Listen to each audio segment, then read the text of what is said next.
The Druids, a branch of the White Brotherhood. Lecture by Eleazar Harash from the 4th of June 1997. Translated by Ruah Ezekiel. Narrated by Daniel King.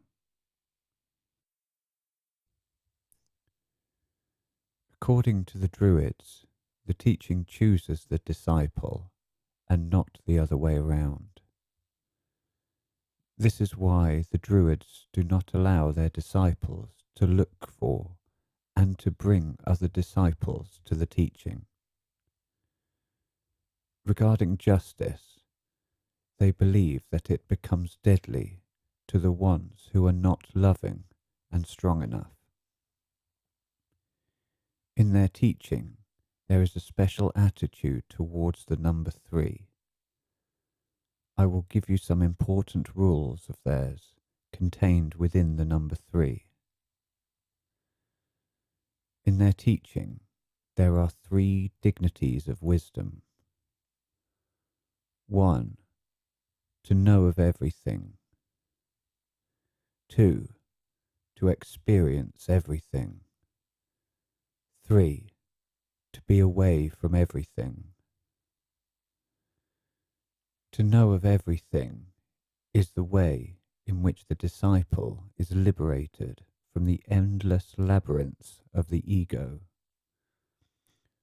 Only then do they touch the living language of the invisible, the language of wisdom.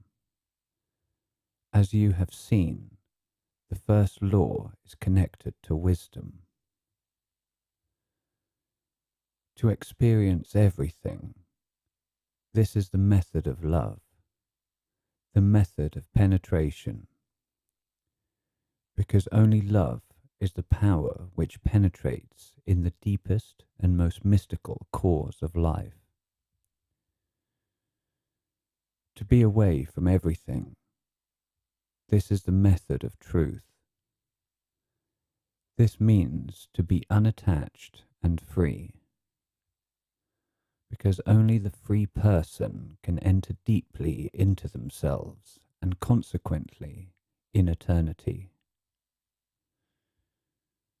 At the same time, to enter very deeply into yourself means to enter into the eternity of truth. According to the Druids, there are 3 signs that show there is cruelty hidden within a person. 1. When you scare animals for no reason. 2. When you pick flowers and plants for no reason. 3. When you ask mercy and charity for no reason. There are 3 signs in the person which show that there is compassion in them. Of course, these things must be meditated upon in order to discover their depth, but these are the deep signs. 1.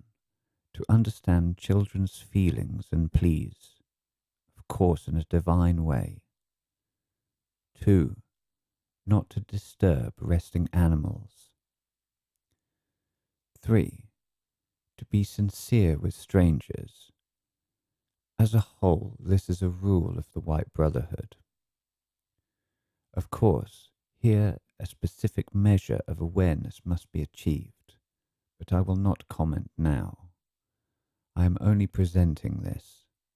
This sincerity is aimed towards God, who is within the person.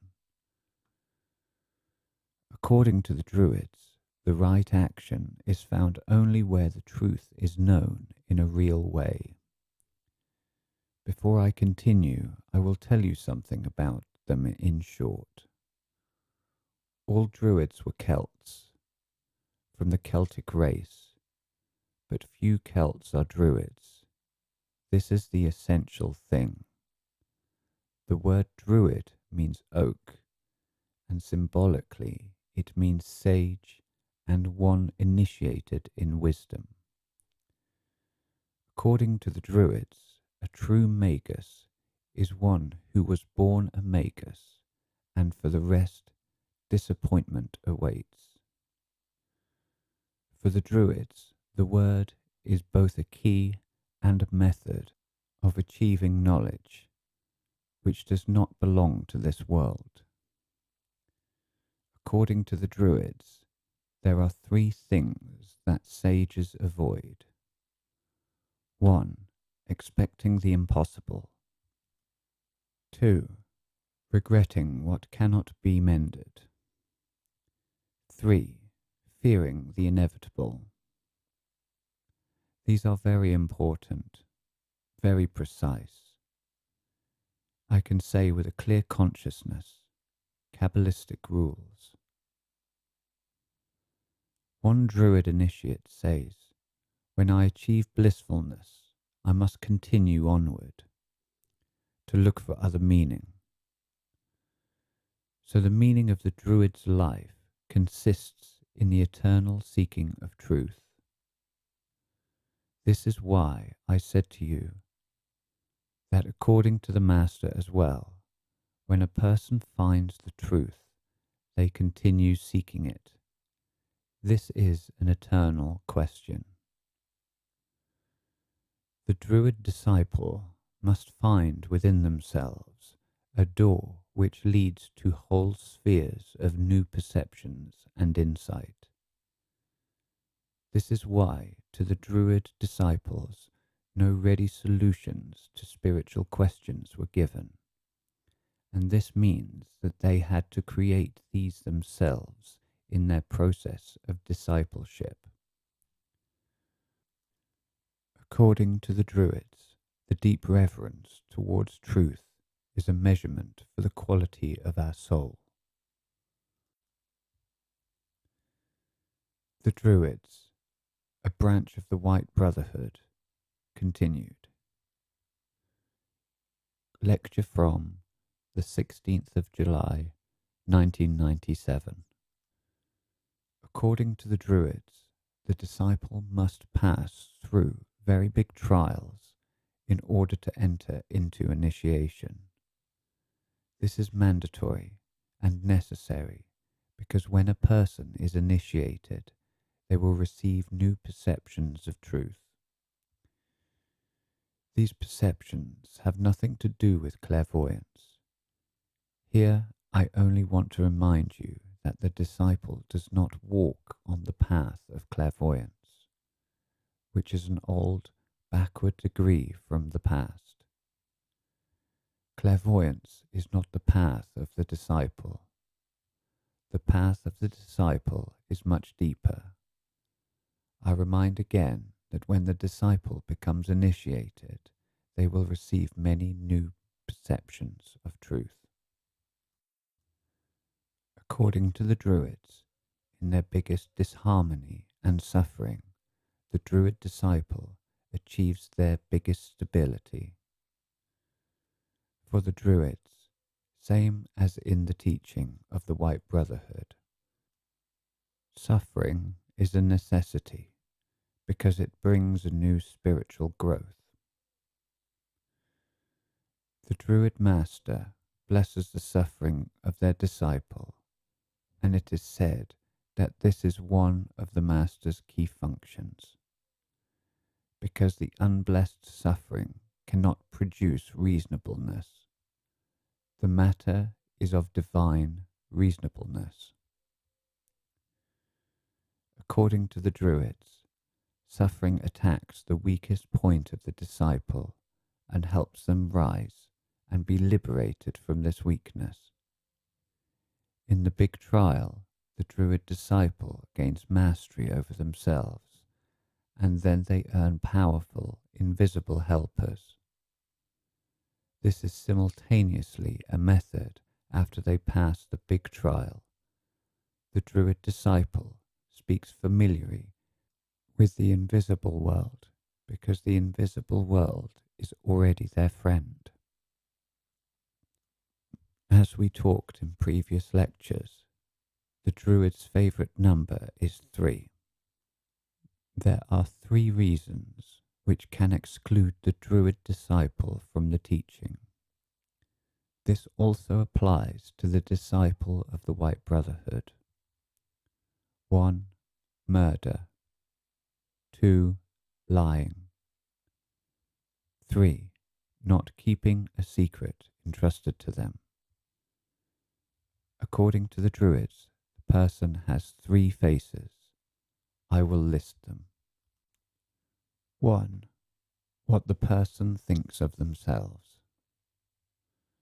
2. What other people think of the person. 3. What the person themselves are.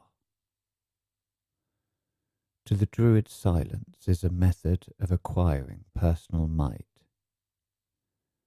There are 3 things that require constant vigilance. 1. The hand. 2. The tongue. 3. Desire.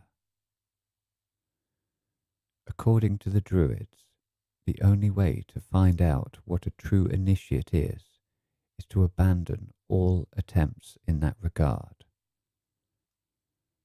According to them, truth goes against the world, and the common truth in the world is the truth of the snake, the truth of the ego. They give a measure of whether the person is listening to their inner voice in the right way. If you are listening to your inner voice in the right way, you will attain divine certainty in your life, and you will achieve the right action. I only want to say, with many people, there is a dangerous optimism which is fed by the mind. The mind also gives a seeming, temporary assurance, an optimism which is worth nothing. Not its smiles, not its way of thinking. This is why here we are speaking of a divine certainty which comes from the Spirit. This is something much more than optimism. So you will attain a divine certainty in your life, and you will achieve the right action. According to them, the physical world constantly dwells in the spiritual world. On this matter, in an upcoming lecture, I will discuss the occult point of view regarding parallel worlds, so that you can see this very deep question. One such parallel world is the tree of knowledge of good and evil, and the true, internal parallel world is the tree of life, of which we will speak more next time. Stonehenge is connected to one of the main masters of the Druids, and to the Druids themselves we are speaking of Merlin. In short, this is a cosmic energy centre of wisdom, but on earth. For the Druids, this is a sacred area. The initiates, in a specific hour, and with a specific ritual, enter into very high fields of wisdom. According to the Druids, when the person is wearing white clothing and carrying bright thoughts, they then become invisible to the dark forces of the astral world. This colour of the clothing and this inner world, composed of bright thoughts, make the Druid disciples more independent, unnoticeable and invisible to the dark forces in the astral world. In next lectures I will dwell on this more. According to them, the tree is a symbol which connects the heaven and earth. Leaves and branches capture the sun's energy, and fruit has another task, conserving the sun within itself. The tree sends solar juices into the roots, i.e. in the physical world. This is why they say that trees are divine images and that people are trees. According to the Druids, a person can become what they think because similar energy can attract similar energy. Their measure for becoming a true Druid is the following. You must gain authority over light and darkness. This means you must be beyond polarities. According to them, fear is the first and heaviest chain which binds you on your path of attaining the secret. The next important moment regards only the Druid initiates, which applies also to the Bogomils and the disciples of the White Brotherhood. The initiated Druid does not depend on any person on earth. They bear responsibility only before their divine conscience.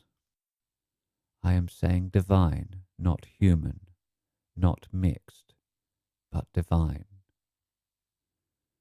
In the teaching of the Druids, the measure is given which attains the supreme goal of life. Said shortly, like the Master speaks, short, deep, and clear, they say. If you draw your knowledge from within, you will reach the supreme goal. An idea of theirs about the cup.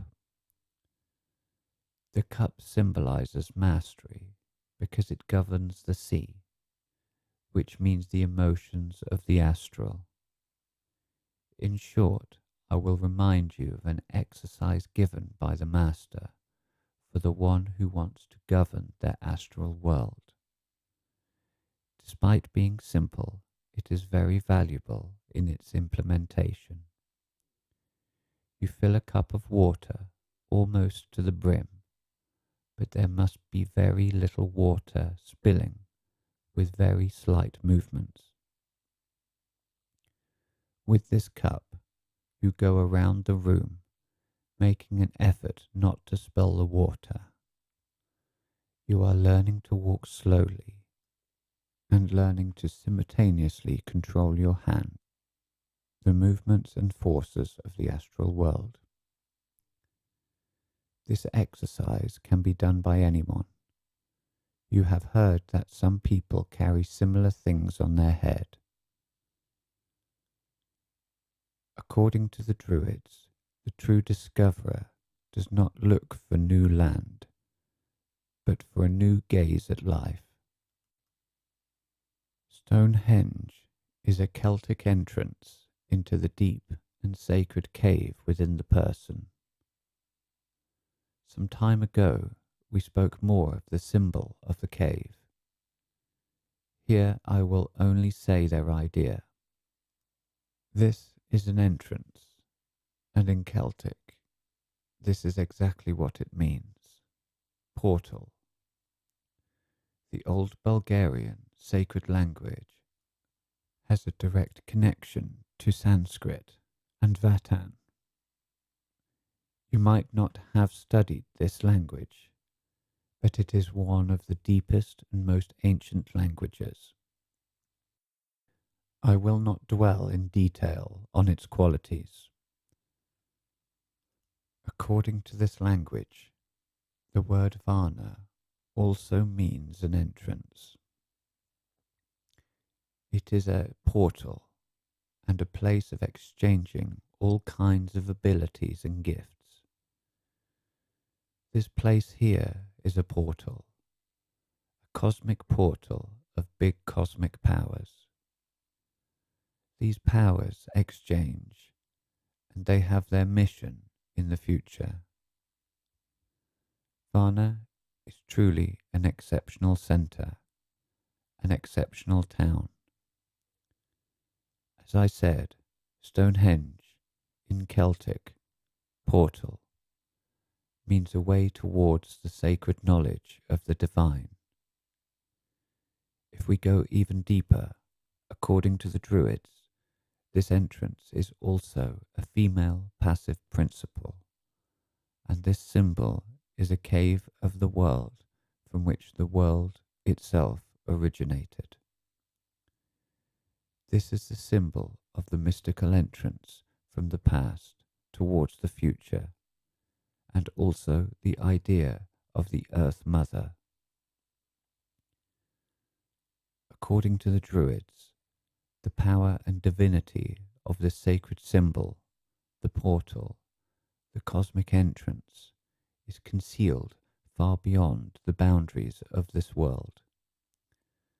This world cannot encompass its depth.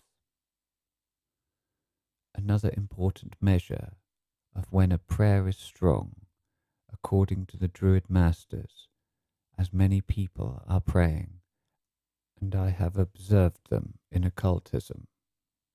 Some pray sincerely.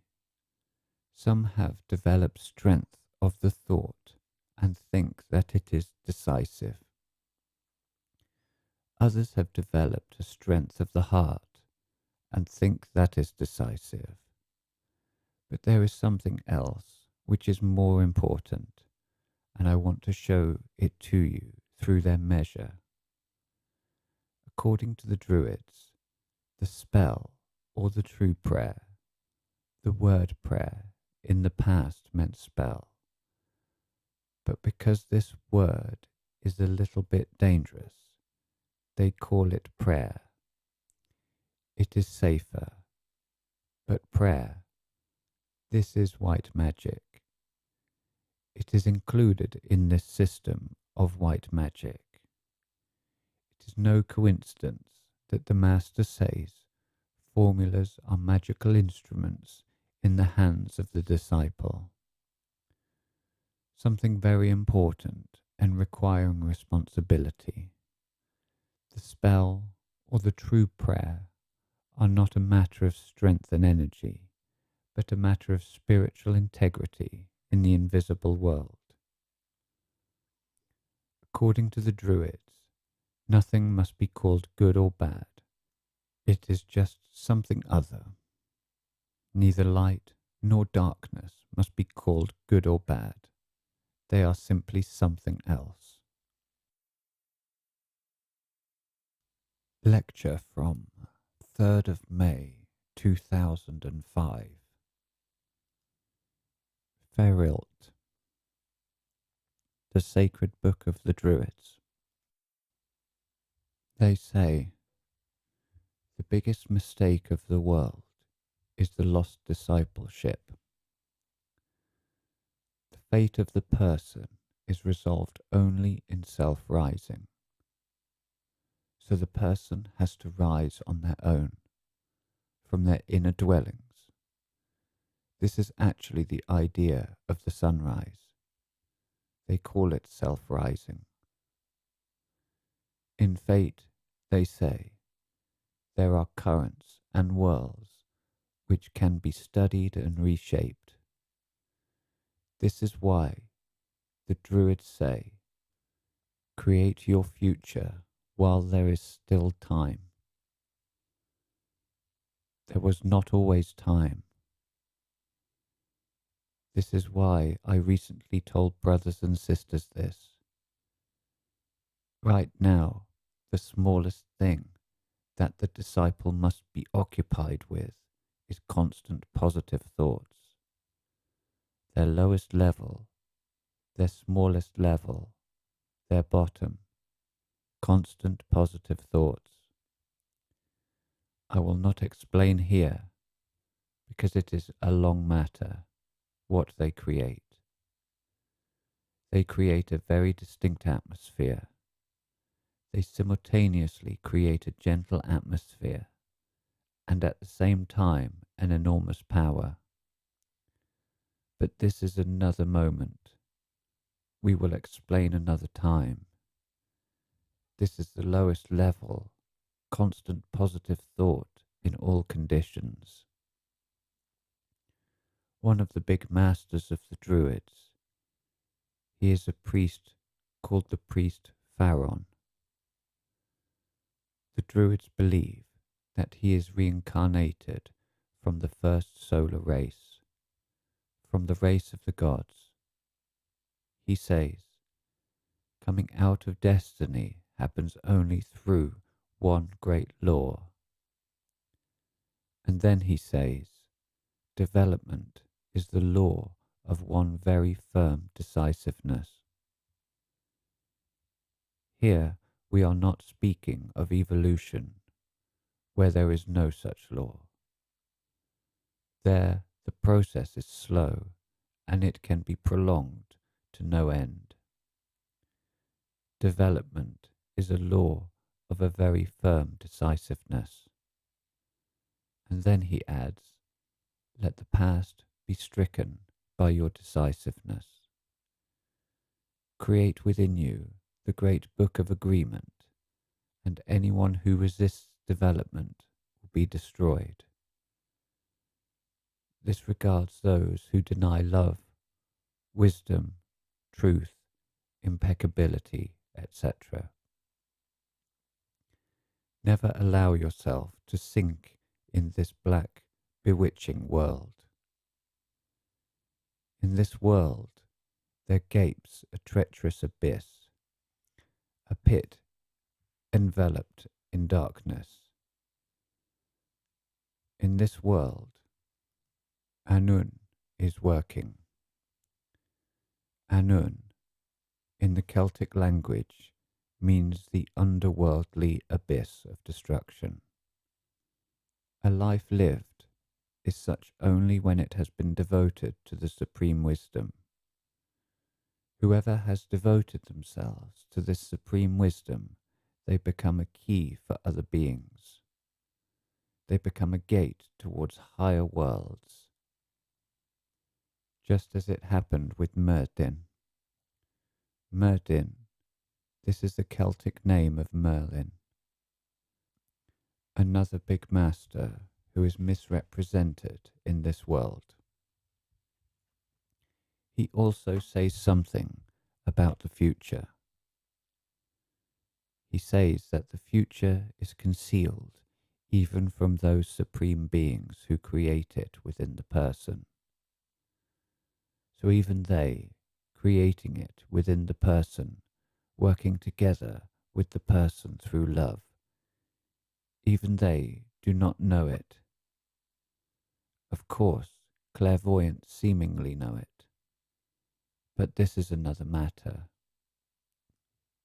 Ferilt, the sacred book, has simple messages. It says, be a hunter of insights, because you live in a world amongst unknown forces. Know your own solar world. This is the idea of self-knowledge. They say, the sage does not give the question an answer, they give a key.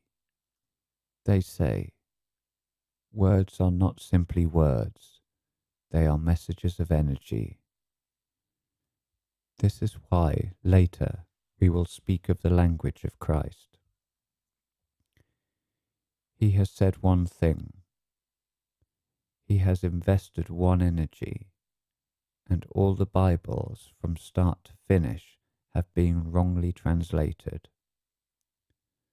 Absolutely every nationality that you could think of, excluding the Aramaic language in which Christ spoke, and we will give some examples. They say, do not make the new world wait for you. Of course, the new world is within you, but do not make it wait. Whoever loves truth, according to Ferilt, is surrounded by a sacred wall.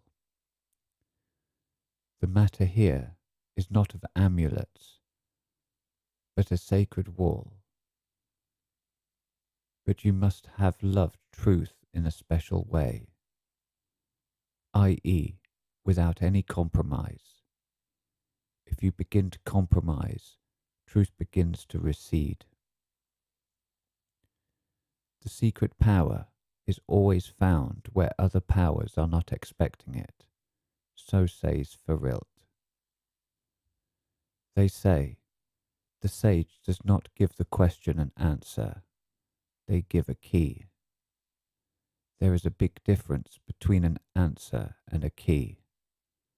Later, when we will be saying something about the Aramaic language, we will see what Christ said and how even his disciples were asking because they cannot understand. And he speaks very clearly, both with words and with energy. In Ferilt, it is said that only in patience there is observation. Patience captures what is right out of what is being observed. This is the method of the sage. So if you ever have a question like this, a little bit more waiting. In waiting, there ripens what is right. Patience is a method of love. About fire, they say that the fire within the person is a sacred substance. This is the key through which you read into Anon. This is the waters of truth, or as others know it, Akasha. Anon in the Celtic language means the waters of truth, or said differently, Akasha. Said another way, without fire, without sacred love, without this substance, no one can read in truth. They can see in the astral world as much as they want to, even pleasant things, but they can never read in truth. 1st of August, 2000. Excerpt taken from Victory over Evil, or Understanding Evil. One of the ancient sages. The matter is about one of the great white brothers, who in this world is not presented in the light he deserves at all, even though 3 books have already been published in Russian. The matter is one of the ancient elders of the Druids, Merlin. Everything that has been spoken so far of him is so shallow that I am surprised how these things can be presented. But the world presents them. But this is one of the greatest and most ancient sages and elders who governs a particular category of consciousness and people, one of the greatest white brothers, and in time he will lead this race, his race, to the white brotherhood. He says, create yourself while you are in the present, while there is still time.